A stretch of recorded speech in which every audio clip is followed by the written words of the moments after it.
Ah, I just finished my 30 minutes high intensity indoor training by a Smith, and now I'm gonna do some quick run for around 3 to 4 kilometers.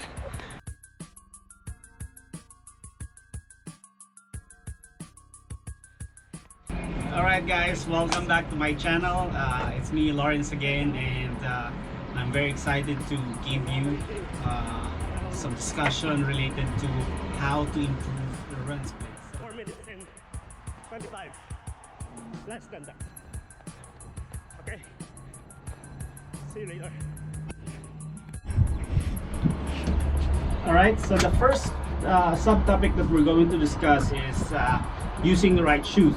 So one way to improve your run split is you must have the right shoes that you're gonna use during your trainings and your races. Okay, so in this topic we're gonna talk about two kind of shoes, speed shoes and cushion shoes. Okay, so let's talk about speed shoes. Ang speed shoes, ginagamit siya sa mga intervals, tempo runs, or your time trial long runs. So for example, if I need to run let's say 21 kilometers time trial, then I'm gonna go to my speed shoes. Okay, the speed shoes, it's focused on aggressiveness, stiffness, lightweight, but unfortunately it has less support, so less cushion. As of the moment, I have two kind of speed shoes. One speed shoes na ginagamit ko during the trainings, during off season, and I have the race shoes na ginagamit ko and intended only to use for races. Cushioned shoes, or shoes that intended for long runs, okay, and for like regular runnings na ginagamit ko. So this is a cushion shoes for me, and it's focused on support. It's medyo heavy siya, and it is not aggressive.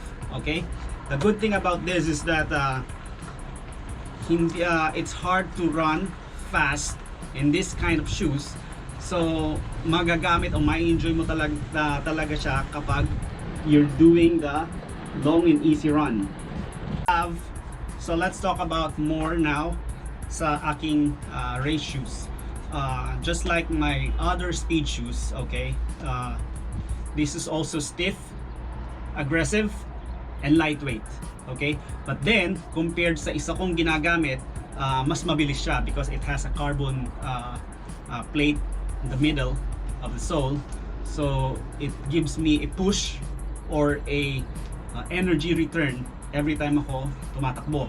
So that's the reason why I always use this during my race. At hindi ko siya ginagamit madalas.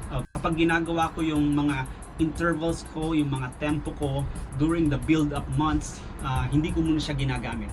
Gagamitin ko muna yung isa kong speed shoes na less aggressive at hindi ganong mabilis. I can sustain a much faster pace kapag gamit ko tong speed shoes ko na to.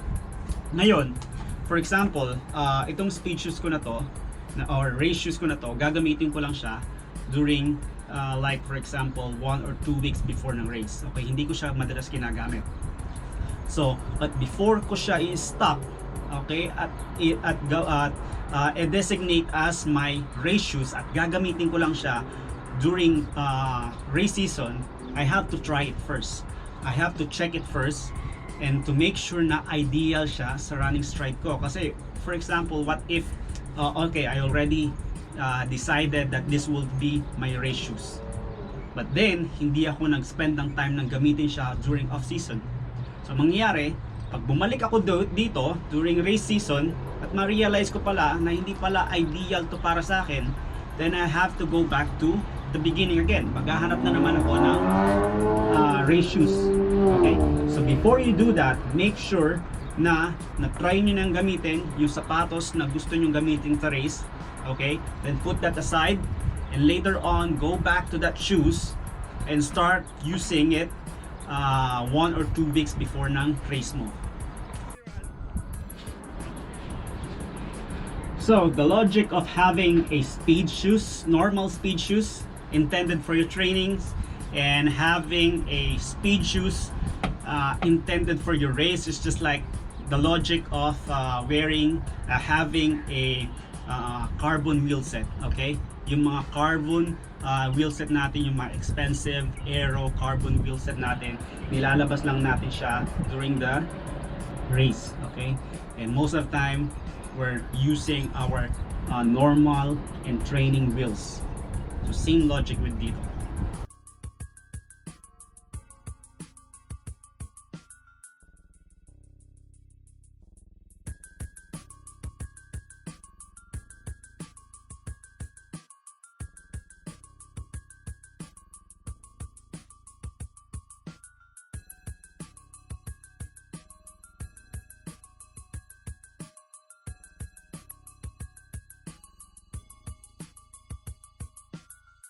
Alright guys, the next subtopic would be good running form in cadence. Okay, so running is not all about strength, it's not only about nutrition, it's more on technique, having a good proper form when you're running, and also a good cadence. Most of the new triathletes, mas madalas sila na i-injured during the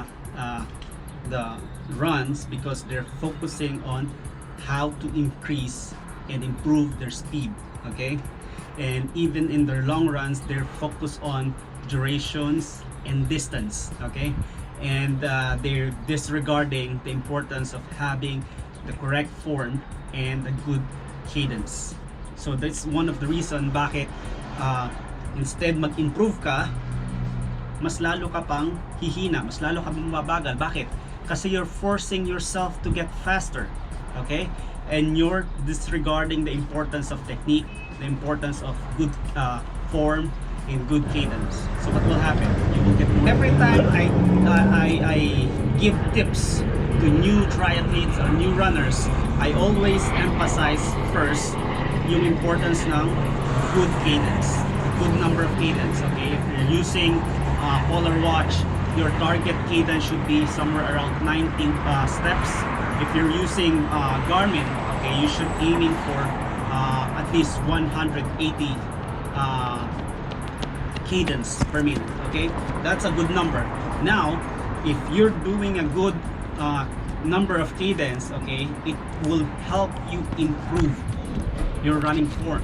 What will happen? Okay, the more ka tumatakbo na maganda ang cadence mo, mas lalong mas relax yung upper body mo, mas lalong relax yung shoulder mo, mas lalong relax yung arms mo. Okay, and in that way you can perfect or improve your running form. In that way you're running more and faster and can avoid injuries and mistakes during the trainings. Cadence help you run consistently. Okay, so what will happen if you have a good cadence? Okay, you can avoid cramps. Kasi ang nangyayari sa atin ngayon, I know a lot of runners and triathletes asking to me, Lawrence, okay naman yung nutrition ko. Okay, hindi naman ako naglaspag sa sa bike, okay? But then pagdating ko sa run, okay, nag-cramps pa rin ako. And I'm gonna check the data at yung makikita natin yung number of cadence nila napakababa, and that is one of the reason why they're having cramps during the run legs, or they're having injuries and pain during the run legs. And what will happen? It would be difficult for them to run consistently sa target nilang pace. Good cadence can also help you avoid overstride. Okay, now ganito yung kadalasang rin mistake ng mga bagong triathlete at runners. Okay, what they want to do is that they want to run faster, so what they gonna do is that they're gonna overstride. Okay, at once nag-overstride sila, ang tendency nun maglaland yung heel kaagad nila, and once na magland yung heel nila, instead of forefoot, okay, they're stressing their knees and their waist. So what will happen? There will be prone to injuries. Okay, now if you're having a good number of cadence, okay, if you're having a good number of cadence, you're maintaining your feet to land in mid-foot, okay? In that way, okay, na-avoid mong ma-stress masyado yung knees mo, okay?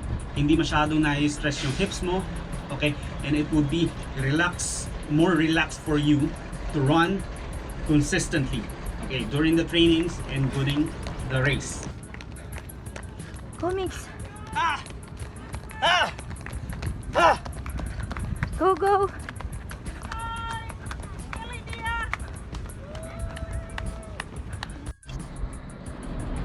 So, I always suggest, okay, if you're going to do your long run, okay, you have to focus on your form, your technique, your cadence, okay?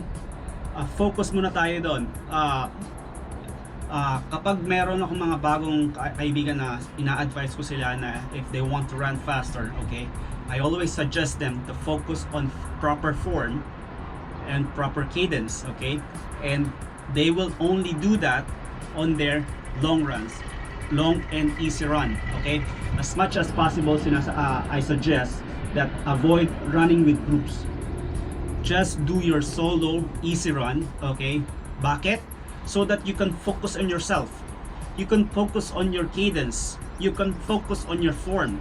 Instead of running with a group, you will be distracted, okay? Unless hindi mo alam yung mga running forms. Kung alam mo na yung running forms, kung alam mo na yung mga ideal na mga forms na kailangan mong sundin, okay, then you have to run solo so that you can focus on yourself, okay? So one way to monitor your cadence is that you have to set your watch to display the current cadence na ginagawa mo, okay? And from time to time, okay, you have to check your current cadence, okay? Bakit? Because if you're doing that, okay, it means that later on, habang consistently kang tumatakbo sa ganun number of cadence, nagkakaroon ka ng muscle memory. And once you have the muscle memory, then it would be easier for you to run consistently with that good number of cadence. And the way I set my watch, I have 4 important display na gusto kong makita sa sarili ko. First, yung heart rate ko, which also indicate kung anong zones na ako. Okay? The other one is my current pace, kung ano yung speed ko.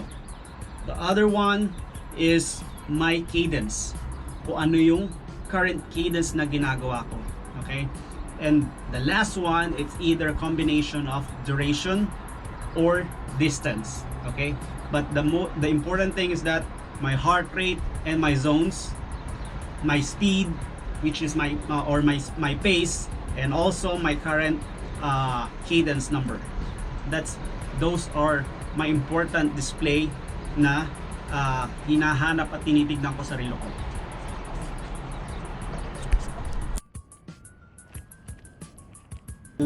You can do your intervals based on distance or time base, but the main logic here is that your interval sets should be based on your race. For example, if I have an Olympic distance race, then my intervals sets should be based on my target pace for that upcoming race. So let's say the target pace would be 4 minutes per kilometer sa Olympic distance ko. So my intervals will be 1K easy and 1K hard in 10 sets. So it's gonna be 20 kilometers total. So you will have to run 1K easy in effort of zone 3, and after that you have to run another 1K hard, and that's gonna be with the effort of zone 4 and 5.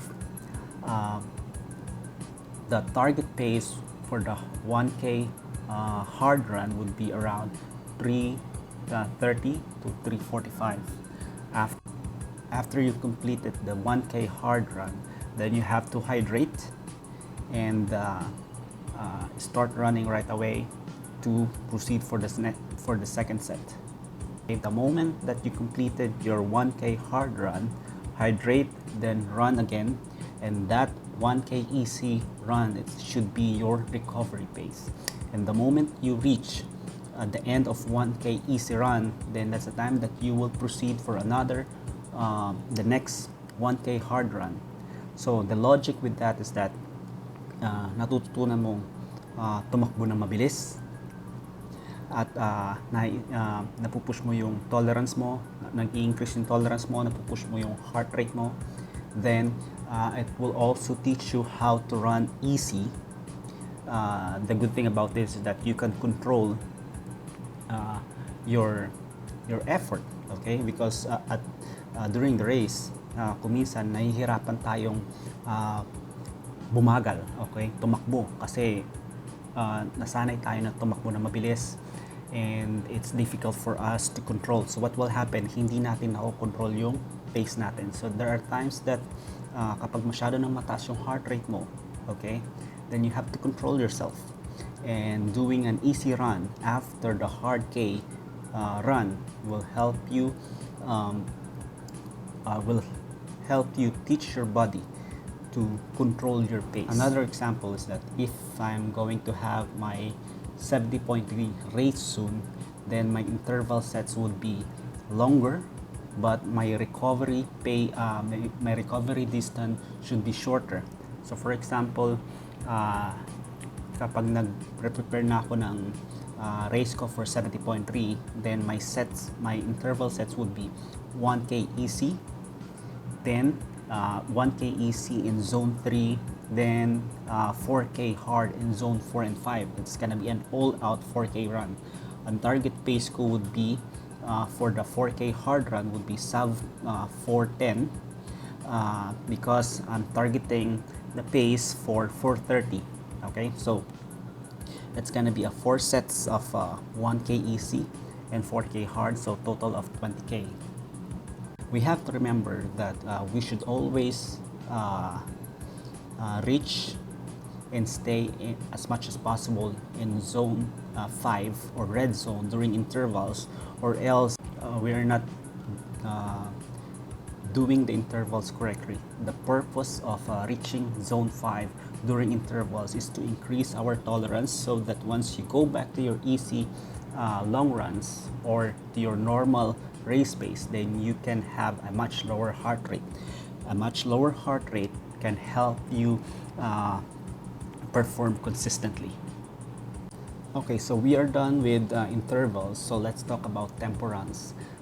Tempo runs, I do my tempo runs 2 to 3 days before ng long run. Okay, so my tempo run is somewhere around 10 to 12K, and it's gonna be a consistent straight 10 to 12K without rest. Okay, pwede ako mag-stop for a few seconds just to hydrate, but I'm going to avoid stop to take rest. Okay, now the purpose of this is to increase your tolerance for a longer time. The pace should be a little bit higher than your race pace. So for example, if I want to have a 430 pace sa 70.3 race ko, then my tempo run pace should be around 415 to 425. Okay, so it's gonna be a little bit higher. Okay, so that I can increase my tolerance, and so once I do the run for my 70.3 race, okay, I can still do 430 kahit na nagbike na ako ng 90 kilometers. Now let's talk about long runs. I have two kinds of long runs. I have long and easy runs, and also I have long time trial runs. I do my long runs, whether it is an easy or time trial runs during weekend. I do my easy long runs during my build-up months or during recovery run. If I have a very hard intervals na ginawa during weekdays. So for example, I did my intervals of 1K easy, 1K hard for 10 sets, or 1K easy, 4K hard, or 4 sets during weekdays. Then on weekend, I'm gonna do a very easy, relaxed long runs. Okay, and I'll be focusing on my form, and I'll be focusing on my breathing pattern and my cadence. Now let's talk about time trial long run. Bakit ko siya ginagawa? Okay, this is a good way to know your personal best, and you can have the idea what you can do during the run leg. Of course, time trial pace will not be the same pace na gagawin mo during the run leg, but at least you will have an idea what you can do. Kasi for example, alam ko na pagdating sa 70.3 Dubai run leg, kaya kong takbuhin yung 4:35 o 4:30. Alam ko yon, I have a good confidence sa sarili na kaya kong takbuhin kasi kaya kong takbuhin yung 21 kilometers ng 4 let's say 4:25 or 4:15. I can do it. Okay, because I've done my time trial of 21K.